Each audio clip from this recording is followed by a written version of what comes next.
The Philippines has a fairly high poverty rate with more than 16% of the population living below the poverty line. Filipinos are having a hard time surviving in such difficult conditions and more falling into extreme poverty. According to the Asian Development Bank, the major causes of poverty include low economic growth, a weak agricultural sector, lack of government support, poor access to education, no access to livelihood or jobs, and a high volume of inequality. Here are the top 3 of the most common problems why poverty is being experienced.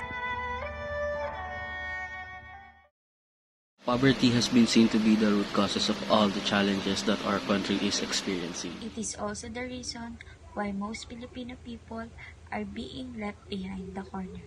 So, it is a must to have to support from the government to eradicate this issue. Poverty and inequality in the Philippines remain a challenge.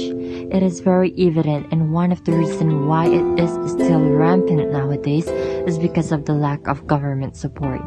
Poor people are being left behind the corner, which causes them to get poorer and poorer. It's so sad to see these people suffering from extreme poverty, having no food on the table, and there's nothing they can do but to endure their hunger. The most crucial factor in your success is your education. It is the key in achieving one's goals in life. So, it is important to give every single person the basic human rights they need, such as free access to education. It is no secret that poverty is the biggest enemy of lack of education on every level. Children from poor families often do not have access to proper education since it is simply too expensive for their families to send them to school. Getting the right education can not only lift people from poverty, but it can also improve and change their life in the process.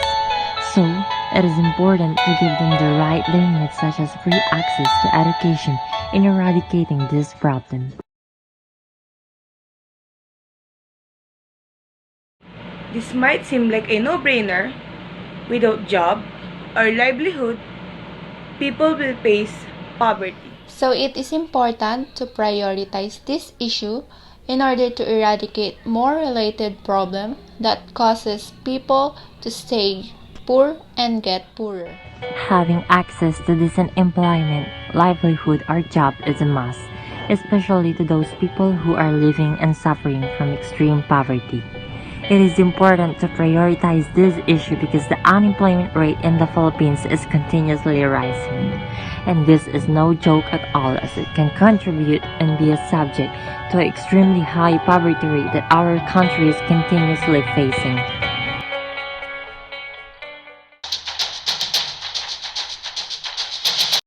As a college student, it is our goal to send a message to everyone that poverty is a serious problem to deal with.